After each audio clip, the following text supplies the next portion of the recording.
একবার হযরত মুসা আলাইহিস সালাম আল্লাহ তাআলার দরবারে আরজ করে, হে আল্লাহ, আমাকে এমন কোন গুণ শিখিয়ে দিন যাহা দ্বারা আমি আপনাকে স্মরণ করিব এবং আপনাকে ডাকিব। আল্লাহ তাআলা ইরশাদ করিলেন, লা ইলাহা ইল্লাল্লাহ, বলতে থাকো। তিনি আরজ করলেন, হে পরওয়ারদিগার, ইহা তো সকলেই পড়িয়া থাকে। আল্লাহ তাআলা বললেন, লা ইলাহা ইল্লাল্লাহ, বলতে থাকো। হযরত মুসা আলাইহিস সালাম আরজ করলেন, হে আমার রব, আমি তো এমন একটি বিশেষ ইবাদত চাইতেছি যা একমাত্র আমাকেই দান করা হয়। ইরশাদ হইল, হে মুসা, সাত খলক আসমান, সাত খলক জমিনকে যদি এক পাল্লায় রাখা হয়, আর অপর পাল্লায় লা ইলাহা ইল্লাল্লাহ রাখা হয়, তবে লা ইলাহা ইল্লাল্লাহ ওয়ালা পাল্লাই চুকিয়া দেবে। এত মূল্যবান জিনিস আল্লাহ তাআলা আমাদের সকলকে দিয়ে রাখে। কিন্তু বলে, घर की मुर्गी दाल बराबर, घर की मुर्गी ডাল বরাবর। ঘরের মুরগি পাকাইলে ডাউলের মতো লাগে, আর আরেকজনের বাড়িতে পাকাইলে ওরকম মজা লাগে। মানুষের নিজের কাছে যেটা আছে এটা সে কদর করে, আর এক খেলায় করি। আমার পথ চলতে সুযোগ পাইলেই টুকটাক না থেকে অন্যটা বললাম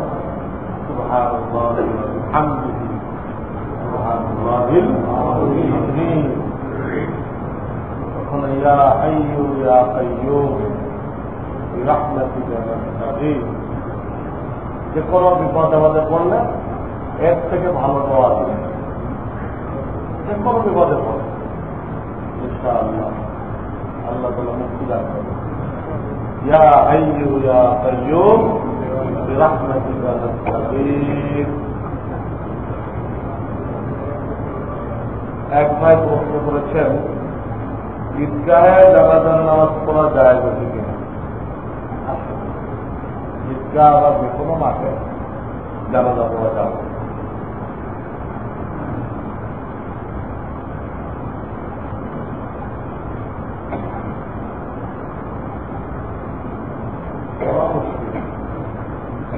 হারবিন নামের অর্থ কি? ওনাদের থেকে না যা বললাম আমি, হারবিন হারবিনের কোন অর্থ হয় না, কোনো অর্থ নেই। নামাজের কাতারের মাঝে ছোট বাচ্চারা দাঁড়ালে কোন অসুবিধা আছে কিনা? ছোট বাচ্চা তো এরকম হইতে পারে, একটা হলে এখনো কোনো বস্তু হয়নি, হঠাৎ নামাজের মধ্যে আব্বা আব্বা করে কাঁদতে আরম্ভ করতে দিল, আরো উন্নতি করে পেশাব করে দিল, একটা ছোট বাচ্চা। এইগুলো মসজিদে আনা জায়েজ নেই, মসজিদে আনা জায়েজ নেই। আর যেগুলো আরেকটু বড় হয়ে গেছে বুঝমান, ওরকম নামাজের মধ্যে পেশাবও করবে না, আর আপনার পাবে কান্নাকাটিও করবে না। ওদের মসজিদে আনা চাই, এবং ওদের ব্যাপারে মাসলাই এইটা, ওরা বড়দের ফাঁকে মাত্র ওদেরকে দাঁড় করে, এটাই বল। প্রত্যেক বাপের সাথে দেখা, প্রত্যেক বাপের সাথে দেখা। বলবো না করলো না, ছেলে ধরাও নিয়ে গেল, কোথায় আপনাকে জানা না, ধাক্কাইতে একদম প্রত্যেকটা বের করে দেয়, ভালো আছে না, আমাদের বের করে দেয়। ধাক্কা অল্প বিদ্যা ভয়ঙ্কর।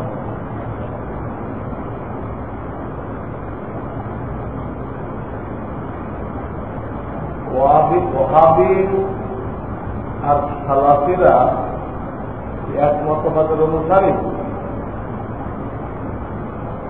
উলামায়ে দেওবন্দীকে প্রায় কোন কোন ব্যক্তি ওয়াহাবি বলে গালি দেয়। এই কারণে আমার লেখাও কিতাব আছে। আমার লেখা কিতাবের নাম হল রিজভি ফিতনা। আমার কিতাবের নাম হল রিজভি ফিতনা। কারণ আমার উপরে আর একটা শিক্ষক লিখেছে, এটার নাম হল ঈদে মিলাদুন নবী আল্লাহ ওমর খান। এই পুরো বইটা ইতিহাস আনা হয়েছে। সলভি মানে আহলে হাদিস। সলভি মানে হাদিস অস্বীকার করে। হাদিস অস্বীকার যারা করে তারা নিজেদের নাম হচ্ছে আহলে হাদিস। যা কইলেন বুখারটা দেয় সেজন্য আমরা মুসলিম হবে। বুখার নেই তো অস্বীকার করে। বই পাইলে তো বুখার থাকলে হাদিস হবে, আর বুখারকে না থাকলে হাদিস হবে না, এটা হাদিস দেখাইতে বলে। এই সলভি বলেন, আহলে হাদিস বলেন, এটা হাদিস অস্বীকার। তারা প্রকৃত সুন্নি, যারা প্রকৃত হাদিস অনুসারী যারা, তাদেরকে ওয়াহাবি বলে গালি দেয়। তাকে ওয়াহাবি বলা কিন্তু বুঝবেন এই লোকটাই হকের উপর আছে। এই লোকটা কিসের উপর আছে? হকের উপর। তার সাথে জুড়ে দেবে, বলবেন ওয়াহাবি ইহাবি। ওয়াহাবি মানে জান্নাতের মধ্যে আছে, তো দুনিয়াতে নেই। ওয়াহাবি ইহাবি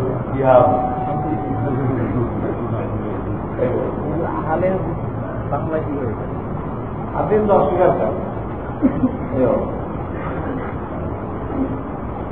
প্রত্যেক নামাজের পরে সুন্নতি অধিকার কি, এ তো আমার লেখা যে মস্তন দোয়া এখন আছে না মসজিদ যাওয়ার জন্য, তো শুরু হয়েছে এটা শুরু। প্রত্যেক নামাজের পরে কি দোয়া কালাম করতে হবে, এরপরে পড়তেও আছে। আবার আমাদের মস্তন দোয়া জরুর, ওটার মধ্যে এগুলো আছে। যারা বলে তবলিগ করলে তবলিগ করেওয়ালা আলেমদের মতো অনেক লোককে জান্নাতে নিতে পারবে, যারা বলে তবলিগ করেওয়ালা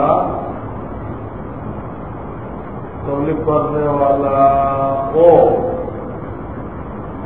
আলেমদের মতো অনেক লোককে জান্নাতে নিতে পারবে।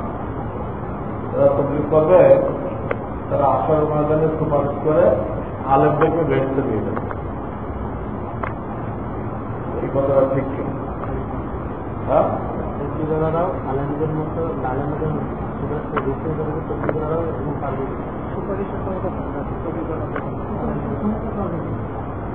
হাফেজটা যেমন যে 10 জনকে অজিত করে নিতে পারে, আলেমদের ক্ষমতা থাকে, দাওয়াতের কাজ করবে, ওরাও ওই হিসাবে নিতে পারবে কিনা? দাওয়াতের কাজ তো সব আলেমরা করে না, সব মুসলমানেরই কাজ। কিন্তু আলেম না বা হাফেজ না হয়ে শুধু তকলিফ করলে কেউ সুপারিশ করতে পারবে, এরকম কোন হাদিস আমার সামনে পড়ে না। এইরকম কোন হাদিস ওলামারা করবে, হাফেজরা করবে, শহীদরা করবে, কিন্তু মোবাল্লেগ করবে, এর কোন হাদিস আমার সামনে পড়ে না। ছবি তিনি তোলেন, মানে ফটোগ্রাফার, এবং যা তোলা হচ্ছে উভয়কেই কি হাসরের মাঠে প্রাণ দিতে বলা হবে? উভয়কেই বলা হবে। কিন্তু যে নাকি ঠেকায় তুলল, ছবিটা তুললে হলে যাওয়া যেতে, তাই অপছন্দের সাথে, সেটা খুশি না, অপছন্দের সাথে ছবি তুলবে, অপারগ তাকে বলা হবে। তাকে বলা হবে না, তুই এর মধ্যে কি বলো, প্রাণ দাও, ফটোগ্রাফারকে তো সব অবস্থায় বলা হয়। এই জন্য ফটোগ্রাফাররা এই পেশাটা কোনো মুসলমানের জন্য হাজার এগুলো যখন করা করার জন্য আল্লাহ তাআলা দোপায়া কাপড় নামক ব্যবহার আছে, মানে ছবি করে তুলে দিবে কি করা দোপায়া কাপড় নামক যে রয়েছে ওরা ঠিক আছে তারা হযরতের সাথে যাদের ইসলামী তাআল্লুক আছে কিন্তু দীর্ঘদিন সম্পর্ক নেই, এখন কিভাবে সম্পর্ক করা যেতে পারে? নতুন করে আবার দরখাস্ত মঞ্জুর করে কি হবে? আমরা বলি 3 মাস যদি চিঠিপত্র না দেয় তাহলে সম্পর্ক নষ্ট হয়ে গেল। প্রত্যেক মাসে চিঠি দেওয়া হয়, প্রত্যেক মাসে একটা 3 মাস যাবে, তাহলে সম্পর্ক নষ্ট হয়ে যাবে। যেমন ইচ্ছা করে কেউ 3 জুমাতে আসো না, 3 জুমা, তো তার নাম লেখা হয় মুনাফিকের। 1 জুমায় লেখা হয় না, 2 জুমায় লেখা হয় না, 3য় জুমা যখন ইচ্ছা করে মিস করবে সেটার নামটা উর্দু বোঝায় মুনাফিকের সাথে। দেখা গেল 3 বার মিস করা মানে মুনাফিক। এজন্য এখানেও 3 মাসেরও দিল না, তার সম্পর্ক নষ্ট হয়ে গেল। আবার দরখাস্ত দিয়ে মাস্টারকে সামনে ঠিক মতো ছুটি দিতে আমল করবে এটা বলে অনুমতি দিলে আমার হয়ে গেল।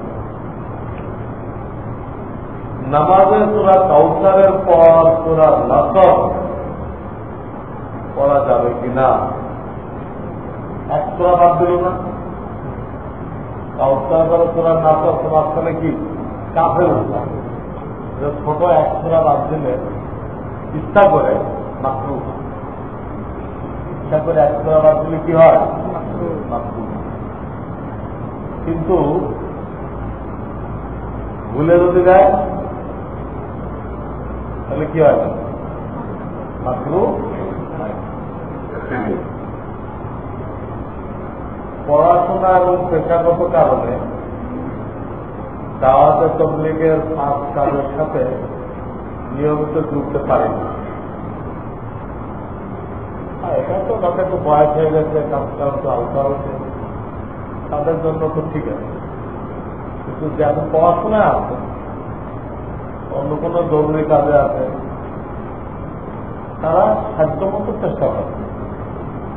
তাদের একদম হাতে গুনে 2.5 ঘন্টা দিতে হবে, তাদের জন্য না, তাতে ফেলই করে, তাতে চাকরি হারাই যাবে।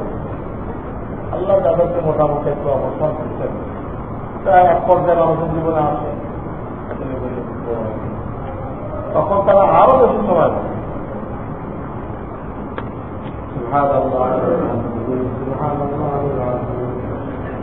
اللهم صل على محمد النبي وعلى آله وسلم تسليما.